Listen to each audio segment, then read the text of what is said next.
ಖಲ್ಲೆನು ತಾವು ಗೆಜ್ಜೆ ಖಲ್ಲೆನು ತಾವು ಗೆಜ್ಜೆ. ಏನ್ ಮಾಡ್ತಾ ಇದ್ದೀರಾ ಮಕ್ಕಳೇ? ಅಪ್ಪಾಜಿ ಓದ್ತಾ ಇದ್ದೀವಿ.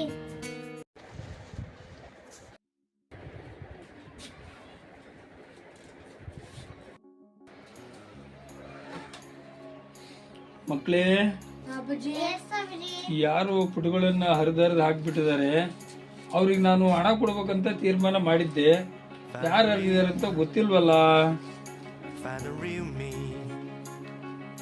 ಯಾರು ಹರಿದಿದ್ದು? ನೀವಾ? ಹಾಗಾದ್ರೆ ಒಂದು ಪುಟಿಗೆ ಇಷ್ಟು ದುಡ್ಡು